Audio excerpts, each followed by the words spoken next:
Report आप देख रहे थे और देखिए बड़ी खबर हम आपको बता रहे हैं, बड़ा अपडेट। प्रधानमंत्री पहुंच चुके व्हाइट हाउस। ये तस्वीर हम आपको दिखा रहे हैं, देखिए प्रधानमंत्री की गाड़ी इस वक्त पहुंची है व्हाइट हाउस के ठीक सामने। और जिस पल का इंतजार था, देखिए वो पल सबके सामने है, इतिहास बन रहा है।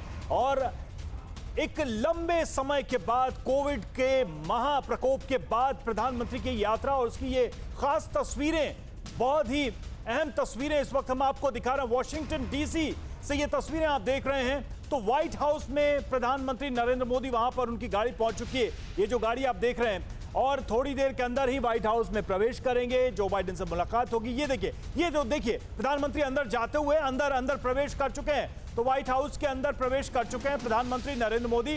गाड़ी उनकी रुकी थी और अब वो जा चुके हैं। सुमेरा, जिस एक एक तस्वीर को टीवी 9 भारतवर्ष पहुंचा रहा है, उसकी सबसे खास तस्वीर, एक लंबे अंतराल के बाद प्रधानमंत्री व्हाइट हाउस में दाखिल हुए हैं। सुमेरा। जी हाँ, और अब प्रधानमंत्री नरेंद्र मोदी दाखिल हो चुके हैं तो सबकी नजरें इस बात पर होंगी कि यहाँ से क्या निकलकर बाहर आता है। ये सबको मालूम है कि इस वक्त अमेरिका और भारत की तरफ सब देख रहे हैं कि किस तरह से इस साझेदारी को, इस सहयोग को, इस दोस्ती को और कैसे आगे बढ़ाया जाता है। प्रधानमंत्री नरेंद्र मोदी और जो बाइडेन के सामने इस वक्त बहुत सी चुनौतियां हैं, दुनिया के सामने इस वक्त बहुत सी चुनौतियां हैं, खासतौर पर आतंकवाद को लेकर, जिसे बार बार भारत की तरफ से अंडरलाइन किया गया है, बताया गया है, दुनिया के सामने रखा गया है। और एक बार फिर वो जरूर केंद्र में होगा। द्विपक्षीय संबंध होंगे, जाहिर सी बात है कैसे भारत और अमेरिका को अपने संबंधों को आगे बढ़ाना है। और देखिए कितनी अहमियत है इस बात की, जो मनीष भी हमें इस वक्त दिखा रहे थे, कि किस तरह से गाड़ी यहां पर पहुंची और एक बड़ा कैवलकेड पहुंचा, एक बड़ा मोटरकेड। अमेरिका में, वॉशिंगटन डीसी में तमाम राष्ट्राध्यक्ष पहुंचते हैं, लेकिन उठेंगे आपके पास इस वक्त। देखिए अहम जानकारी हम दे दें दर्शकों को। पीएम मोदी और राष्ट्रपति बाइडेन के बीच ये बैठक जो हो रही थी वो शुरू हो चुकी है।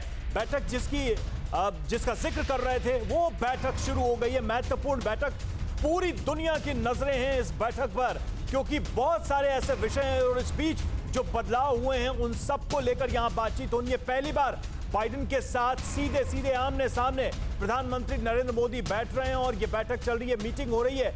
बहुत ही महत्वपूर्ण है इस वक्त जो वैश्विक स्थिति है, चाहे कोरोना की बात करें, अफगानिस्तान की बात करें, तमाम जो विषय हैं, और भारत और अमेरिका के बीच जो व्यापारिक संबंध हैं, उन सबको लेकर अहम बातचीत होगी। लेकिन बड़ी जानकारी दे रहे हैं आपको, बैठक शुरू हो चुकी है प्रधानमंत्री मोदी और राष्ट्रपति बाइडेन के बीच में। ये तस्वीरें थोड़ी देर पहले की, जब प्रधानमंत्री की गाड़ी यहां पहुंची।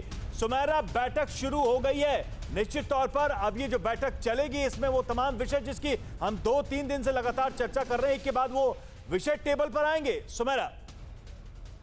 जी हाँ, जाहिर सी बात है, अब जबकि बैठक शुरू हो गई है तो इस बैठक से क्या निकलकर सामने आएगा, इस पर सबकी नजरें होंगी। लेकिन अंदाजा है किसी हद तक, अमिताभ जी, अगर मैं आपके पास आऊं इस मुद्दे को लेकर, कि बैठक शुरू हो चुकी है, इस बैठक पर सबकी नजरें हैं, पूरी दुनिया की नजरें हैं, चीन, पाकिस्तान सब देख रहे हैं। क्या प्रेडिक्टेबल लाइंस पर ही आगे बढ़ेगा या कुछ और नया भी हम होता हुआ देखेंगे, कुछ और कदम आगे बढ़ेंगे भारत और अमेरिका? नहीं, बिल्कुल 2 कदम और आगे बढ़ेंगे, क्योंकि जो हालात हैं इस समय विश्व के, खासकर गलवान वैली के इंसिडेंट के बाद, तालिबान के वहां आने के बाद और तमाम जो ऑकस के बनने के बाद, तो मुझे लगता है प्रधानमंत्री मोदी और बाइडेन भारत और यूएस के संबंधों को और करीब ले जाएंगे। उसका क्या शेप होगा, एक ट्रेड तो उसका बहुत बड़ा एस्पेक्ट है ही, सिक्योरिटी आर्किटेक्चर एक नया डेवलप हो सकता है, इसका मुझे अंदेशा है। वो कैसे डेवलप होगा वो तो बात की बात है, और इसमें कैसे इन्वॉल्व होंगे बाकी के क्वाड के सदस्य, जापान और ऑस्ट्रेलिया। लेकिन जो प्रतीत हो रहा है उसमें हिंदुस्तान और अमेरिका दोनों करीब आएंगे सिक्योरिटी आर्किटेक्चर को लेके, लेकिन वो एक सिक्योरिटी पार्टनरशिप नहीं होगा, वो एक मिलिट्री पार्टनरशिप नहीं होगा। ज़्यादातर वो सिविलियन डील होगा, विथ दी अंडरस्टैंडिंग कि हम ज़रूरत पड़ी तो एक अलग स्वरूप भी ले सकते हैं, जो क्वाड का जो ऑब्जेक्टिव है उससे बढ़ भी सकते हैं। जी हाँ, अंशु जी, आपसे भी जानना चाहेंगे कि हम अगर ओवरऑल पर्सपेक्टिव में देखें तो भारत अमेरिका के रिश्तों पर को तो हम देख ही रहे हैं कि पिछले काफ़ी समय से किस तरह से आगे बढ़ा है वो सहयोग, और वो अभी लग रहा है कि जो बाइडेन सरकार में भी उसी दिशा में आगे बढ़ता हुआ दिखाई दे रहा है। लेकिन और क्या क्या एस्पेक्ट है जो कवर होते हैं, जिनको कवर करने की ज़रूरत है? वो कौन सी चिंताएं हैं भारत की जिन्हें भारत रखेगा इस वक्त दृढ़ता से अमेरिका के सामने? सुमेरा जी, यदि आप एक पूर्ण दृष्टि से देखें, समग्र दृष्टि से देखें, तो कल कमला हैरिस ने जो अमेरिका के उद्देश्य स्पष्ट किए हैं वो कहीं ना कहीं जब मॉरिसन और मोदी जी की वार्ता हुई तो उसमें भी आए निकल कर सामने, और कहीं ना कहीं जब जापान के प्रधानमंत्री सुगा और हमारे प्रधानमंत्री की वार्ता हुई उसमें भी सामने आए। तो आर्थिक संकटों से उपजी चुनौती पूरे विश्व में कोविड-19 की वजह से, इससे कहीं ना कहीं कैसे निपटा जाए, अफगानिस्तान में किस प्रकार से तालिबानी शक्तियों ने कब्जा कर लिया है और आगे जिहादी आतंकवाद को लेकर आगे बढ़ेगा, इससे कैसे निपटा जाए, क्लाइमेट कंटेनमेंट को लेकर के कैसे आगे बढ़ा जाए, और इसके अलावा चीन और पाकिस्तान जैसी शक्तियों से कैसे निपटा जाए, ये कुछ प्रमुख मुद्दे होंगे जिस पर भारत अमेरिका पहले से ही काम कर रहा है। आज क्वाड के संयुक्त मंच से मुझे ये द्विपक्षीय से बहुपक्षीय होते हुए नजर आएंगे। जी हाँ, हमारे साथ बाहर से भी एक मेहमान जुड़े हैं, खास मेहमान पाकिस्तान से हमारे साथ जुड़े हैं, डॉक्टर इरशाद अहमद खान। डॉक्टर इरशाद, पाकिस्तान भी बहुत करीब से देख रहा है इस मुलाकात को, किस तरह से बदल गया है देखिए परिस्थितियां कि पाकिस्तान में इमरान खान के लिए इस वक्त अपने देश को बताना मुश्किल हो रहा है, वहां पर सवाल पूछे जा रहे हैं कि अमेरिका के साथ संबंधों को पाकिस्तान कैसे आगे बढ़ाएगा। क्या इस वक्त चिंता है बड़ी पाकिस्तान में कि अब अमेरिका की तरफ से सख्ती पाकिस्तान की तरफ जो रुख में दिख रही है वो और बढ़ेगी? शुक्रिया सुमेरा। बात यह है कि मैं आपको सुन रहा था बहुत देर से, आप लोग कह रहे थे कि जो बाइडन और मोदी सरकार के साथ बैठ के अफगानिस्तान पर बात होगी। मैं अब ये कह रहा हूँ कि अभी अफगानिस्तान पर, इसके साथ कश्मीर पर, इसके बाद बात होगी हमारी उस पे दूसरा मुल्क क्या है जिस पे आप लोग बड़े तबाही मचा रहे हैं, उसके बाद बात होगी कि कैसे बचा जाए चाइना से, पाकिस्तान से और बाकी जो ब्लॉक बनने जा रहा है उससे कैसे बचा जाए। बात ऐसे नहीं होगी कि आप क्या कर लेंगे पूरी दुनिया का। अब आपको देखना ही है कि दुनिया के साथ बैठ करके कैसे माफी मांगी जाएगी। ये देख लीजिएगा, मैं जो बात करता हूँ वो सच्ची होती है, 2 दिन बाद हो या सेम डे हो।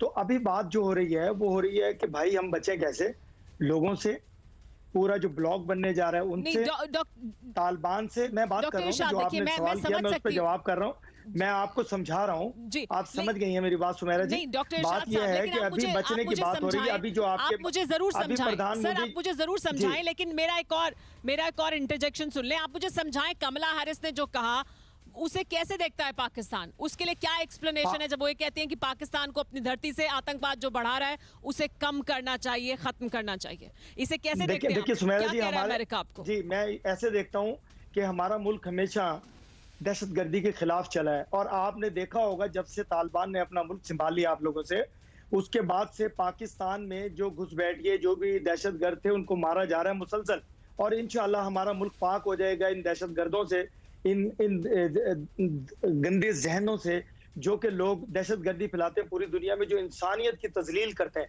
हम इसे कहते हैं इंसानियत की तजलील करना। ये अच्छी बात नहीं है। इंसानों को जो कोई मारे वो जानवर होता है, वो इंसान नहीं होता। अभी इंसानों की जानों की हिफाजत करना हमारा फर्ज बनता है हम सब दुनिया का। अभी मोदी सरकार को और लेकिन फिर दुनिया क्यों ऐसा समझती है? जो बाइडन को जो मीटिंग हो रही है, जो बाइडन और सुमेरा जी मेरी बात सुनिए, जिसे आप बढ़ावा देते हैं, आप कह रहे हैं कि हम तो आतंकवाद से ग्रसित हैं, यही पाकिस्तान हमेशा कहता है, लेकिन बिल्कुल हम इसके खिलाफ हैं कि नहीं आप खत्म करिए जो आप कर रहे हैं। मेरी बात सुनिए, अभी मोदी सरकार को और जो बाइडन को मिलकर के अगर आप कहते हैं कि ताकतवर मुल्क है, आपको भी चाहिए कि इंसानियत की हिफाजत करें और इंसानों को मरने से बचाएं। उसके लिए क्या होगा कि उसके लिए खित्ते में अमन चाहिए होगा, और अमन के लिए हमें इकट्ठा बैठना होगा, जो कि अब होने वाला है इंशाअल्लाह।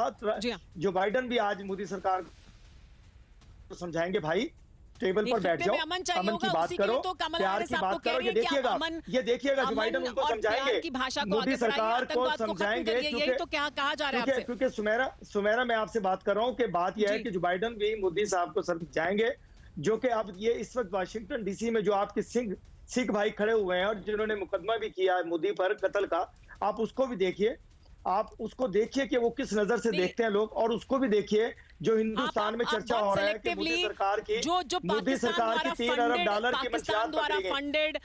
आप बहुत सिलेक्टिवली जो पाकिस्तान द्वारा फंडेड प्रोपेगेंडा है उसी को आप उजागर करने की कोशिश करते हैं। पाकिस्तान कितने फ्रंट से कितना प्रोपेगेंडा भारत के खिलाफ करता है, उसकी अगर हम इतिहास में जाएंगे तो बहुत कुछ निकल कर सामने आएगा। मैं वापस आपके पास आऊंगी सर, हमारे साथ बाकी और मेहमान भी मौजूद है, लेकिन पाकिस्तान कैसे ऐसे तमाम फ्रंट्स को फंड करता है।